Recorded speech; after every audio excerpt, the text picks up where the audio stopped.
Suara saya jelas nggak ya? Jelas, Pak. Jelas.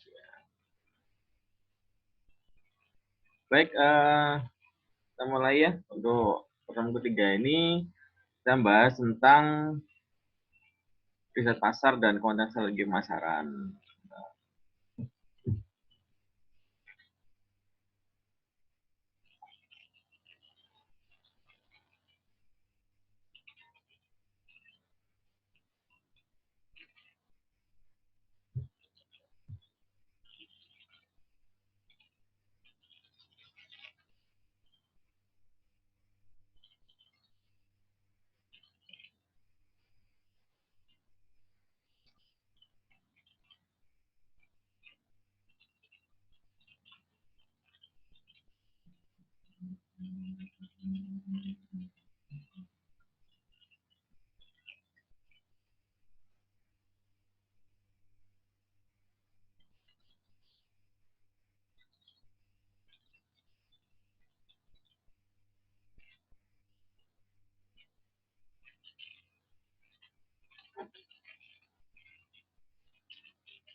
Sharing-sharingnya sudah terbaca belum ya, teman-teman?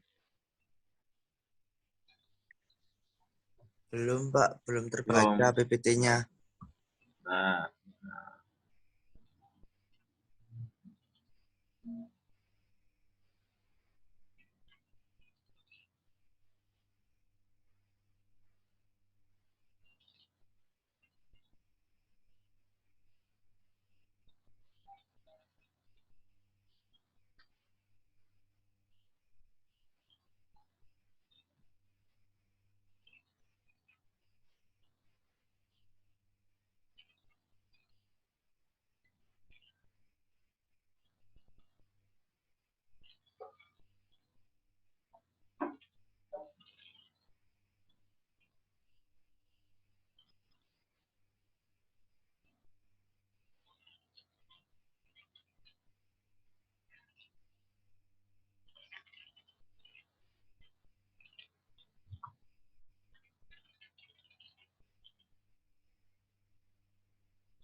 Yang ini udah terbaca? Sudah, Pak. Sudah ya, jelas ya. Pak. Ya.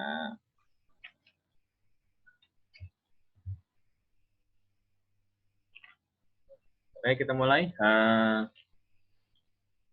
Untuk materi riset pasar dan konsultasi pemasaran, kita mulai dulu di riset pasar ya. Materi riset pasar yang saya bawakan di sini yaitu riset pasar yang konvensional dulu ya. Nah, apa sih definisinya? Riset pasar itu yaitu kegiatan untuk mengumpulkan dan menganalisa data yang berhubungan dengan penelitian ya. Idealnya setiap bisnis atau setiap usaha perlu mengetahui kebutuhan pelanggan dan keinginan pelanggan dan words-nya. Jadi ketika menciptakan sebuah produk bisa menyasar target konsumen itu dengan tepat. Riset pasar itu menjadikan sebuah investasi. Karena kenapa? Karena biaya dan tenaga yang dikeluarkan itu membantu bisnis itu lebih berkembang. Dan hasil temuannya itu akan membuat memiliki informasi lengkap. Jadi kita riset itu outputnya itu berupa informasi tentang target dan perilaku pelanggan. Jadi menjadikan perkembangan produk itu menjadi lebih baik.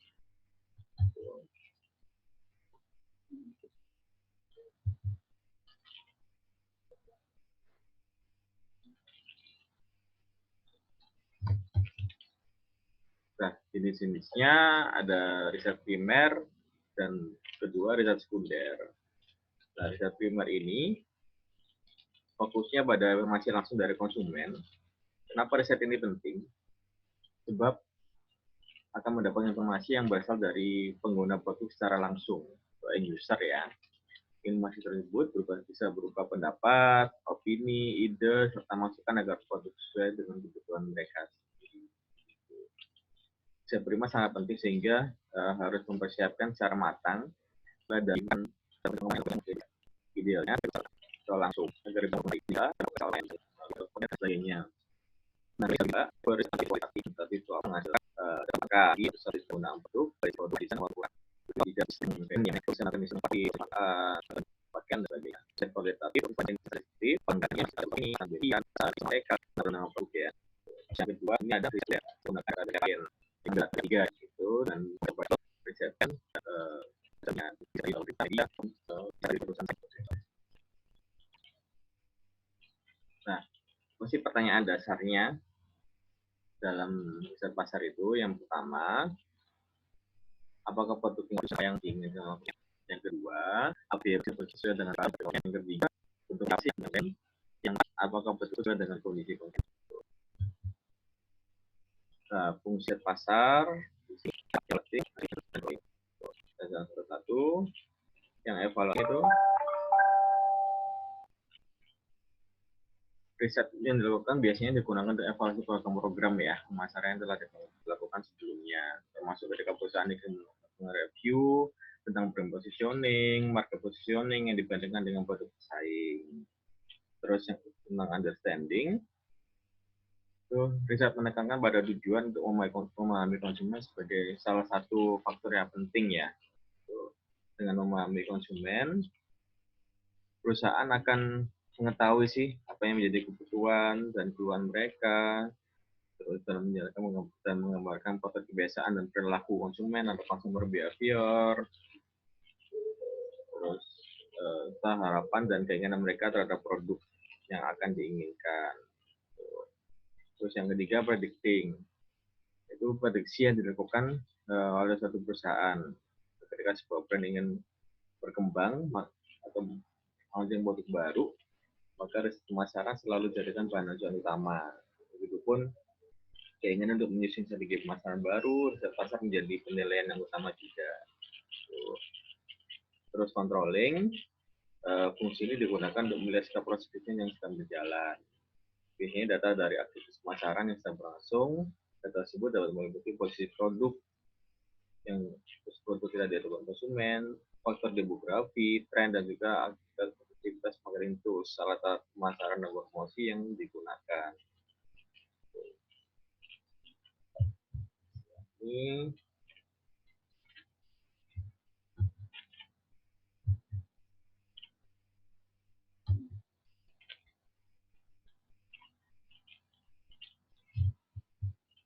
Nah, tahapan riset pasar ini terdiri dari perumusan masalah, terus kita akan menentukan tujuan, terus setelah itu kita mengumpulkan data yang berhubungan dengan metode dan sumber pengolahan data, terus analisa data hingga interpretasi hasil ya. Setelah perumusan masalah ini, hal pertama kali yang harus dilakukan ya untuk menjalankan riset pasar, yaitu proses perumusan masalah ini sangat penting untuk dilakukan agar kita mengerti betul, mengerti dengan benar ya tujuan yang akan dicapai setelah riset itu selesai. Pada dasarnya, riset itu untuk menghasilkan informasi yang akurat, tepat, dan jelas sebagai kesimpulan atas permasalahan yang sedang dihadapi dalam bisnis. Misalnya permasalahan ingin menentukan biasanya biaya yang akan digunakan untuk melakukan promosi atau memasang iklan. Permasalahan masalah adalah bagaimana cara mengetahui biasanya biaya yang diperlukan. Sedangkan kesimpulan yang didapat adalah bentuk kisaran nilai dari biaya promosi yang ideal. Terus penentuan apa sih yang itu mereka penentuan tujuan juga kan dengan pihak manajemen terkait ya. Setelah itu pengumpulan data. Langkah yang dilakukan dalam pengumpulan data yaitu menentukan desain yang diperlukan untuk menentukan cara data, kemudian dengan penentuan biasanya dilakukan pada bulan. Data bahkan dalam cerita ada data terima dan sebagainya. Data terima merupakan data yang diambil langsung dari lapangan. Data sekunder biasanya diambil dari sumber lain ya, buku, internet dan lainnya yang relevan. Terus mengambil sampel dan mengumpulkan data. Terus ada data ini, data yang dikumpulkan sekolah, dan semua yang dibagi. Semua perencanaan dan pengambilan data yang dilakukan tidak dilakukan. Terus rekomendasi itu penting sebagai hasil akhir dari riset pasar ya. Hasilnya membawa ada kurang dan akan melakukan memperbaiki bila sesuai dengan kebutuhan dari pasar, maka bisa mengganti dengan produk yang lain dan kebutuhan baru. Ya berbagai upaya yang dilakukan ya sudah kembali. Objek riset pasar ada 5 utama. Yang pertama ada harga, 2 produk, 3 pemasaran atau marketing, yang keempat distribusi, yang kelima konsumen. Yang pertama harga itu bukan mengukur daya beli konsumen, maka harga yang tepat atas yang ruang dan jasa yang dibeli atau digunakan. Produk penggunaan produk sampai datang yang digunakan memiliki alat yang sudah di konsumen, juga konsumen itu sendiri untuk mengendalikan produk konsumen dan input konsumen. Metodenya sebenarnya ada banyak ya, cuman yang saya jelaskan ada 4. Koroner menggunakan kepada sampel ada dengan disediakan. Yang kedua yang memiliki aturan sama terhadap riset yang akan dilakukan ini atau yang di gede juga proses itu maka survei ada gambar yang ada pasti itu kesalahan umum yang dalam riset pasar yaitu yang pertama pelaksanaan rapid pada metode pengumpulan data secara langsung, yang ketiga semua data di internet bisa tertampilkan. Itu melakukan riset pasar yang baik apa sih? Nah, tipsnya yang pertama fokus pada data dari benar yang menggunakan informasi terbaik. Yang keempat identifikasi upaya yang unggul. Terus yang kelima fokus ke segmen pelanggan yang ketujuh. Yang keenam mengenali kompetitor dengan baik. Yang ketujuh mengajar dengan lebih baik. Kita mengarah ke riset pasar online. Nah, ini hubungannya dengan digital marketing ya. Apa sihnya? Itu pertama misalnya yang 5. Terus yang kedua, memakai waktu yang dibutuhkan untuk mengumpulkan data. Kerja, analisa, menggunakan coba. Jadi jangan menghindari atau meminimalisir informasi. Terus yang kelima, memakai yang tidak dibutuhkan akan bisa minimalisir ya.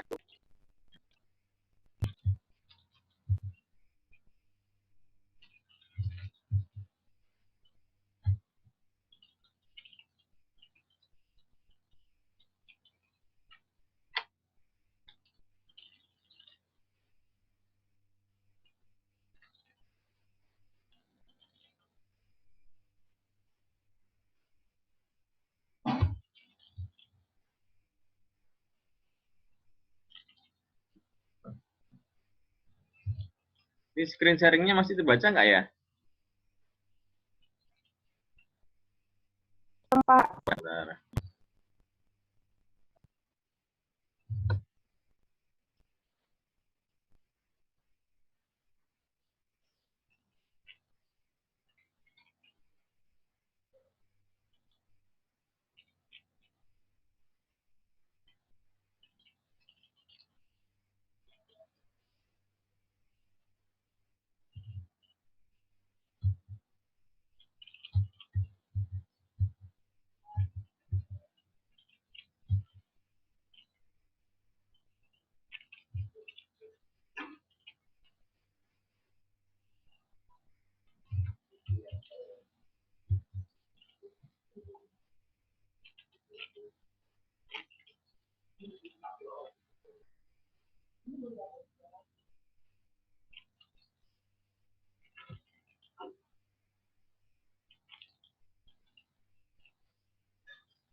Ini udah terbaca screen sharingnya?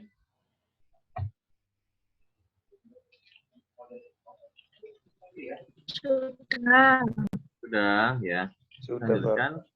Ini ada subbab tentang tantangan riset pasar online. Yaitu yang ada 2 poin. Yang pertama, seberapa lama sih responden dapat memperhatikan dalam penyelesaian tersebut. Yang kedua, seberapa baguskah kualitas panel responden yang akan digunakan. Tuh. Terus indikatornya ada 3, itu respon rate, completion rate, dan manfaat dari riset tersebut. Respon rate yaitu seberapa banyak responden yang dihasilkan dari riset tersebut. Itu semakin tinggi respon rate-nya yang didapatkan, semakin banyak responden atau riset kumpulan data yang akan digunakan. Nah, yang kedua, completion rates, yaitu tingkat penyelesaian riset yang tinggi. Tingkat penyelesaian riset tinggi menghasilkan completion rate yang tinggi juga. Jadi berarti dikatakan minimalisir error atau kesalahan yang muncul dalam riset pasar tersebut. Yang ketiga, manfaat dari riset, yaitu melihat apakah hasil dari riset tersebut bermanfaat dan berguna bagi keberlangsungan bisnis. Ini contohnya langkah-langkah riset pasar online. Yang pertama, melakukan pencarian dengan kata kunci di internet. Yang kedua, mencari nama-nama pesaing secara online. Yang ketiga, membuat survei online dan menampilkan di situs web perusahaan sendiri. Yang keempat, menggunakan alat web untuk membantu dengan riset pasar. Terus yang kelima, menuju data tentang perusahaan sendiri yang akan dipublish. Khususnya akan dipublish dalam hal publikasi oleh organisasi lain ya, karena kebutuhan seperti laporan keuangan oleh BPK, Badan Keuangan.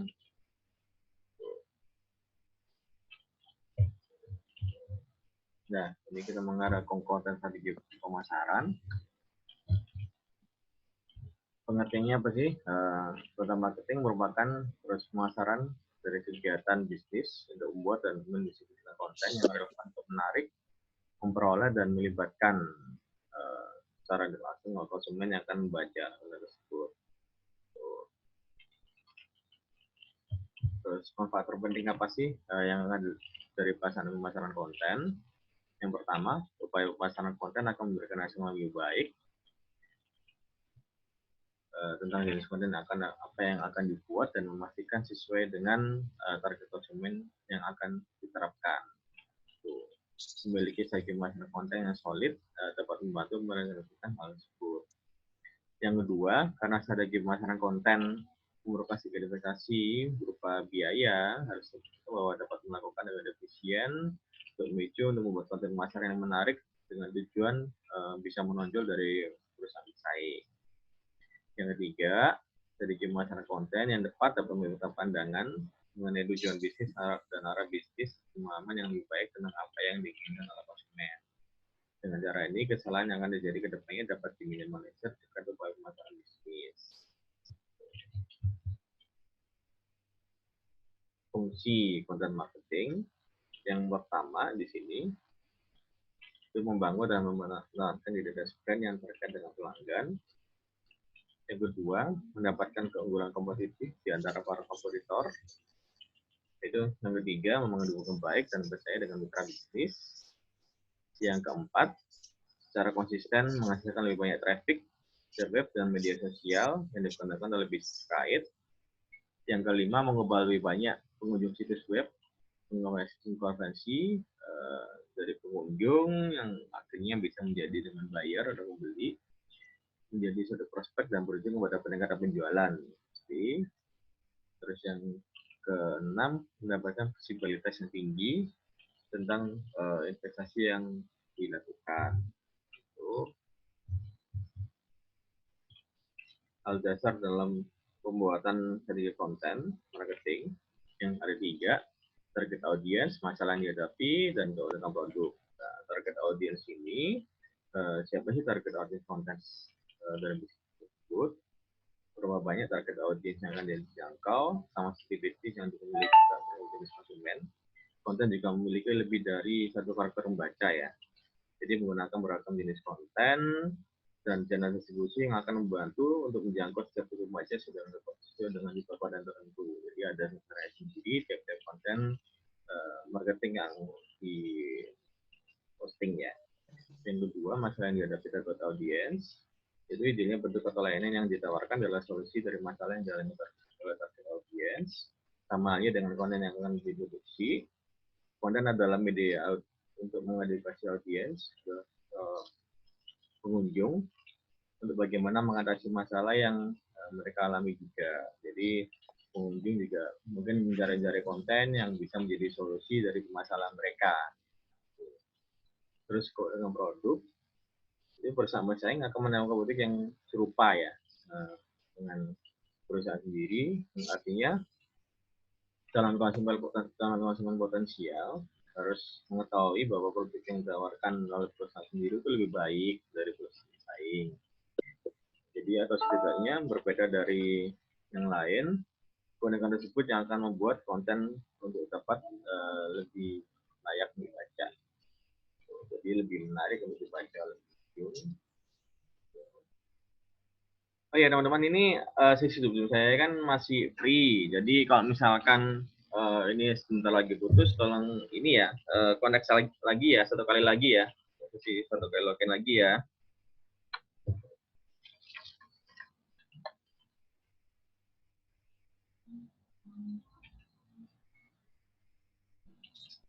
Ini 1 menit lagi nih mau putus nih.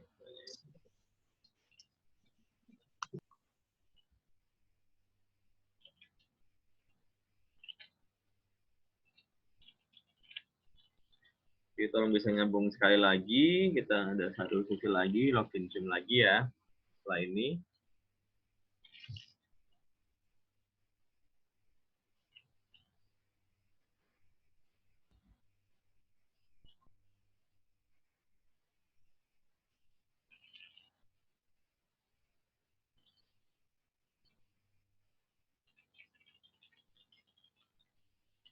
Terus saya jeda dulu, ini soalnya mau putus sesi Zoom-nya.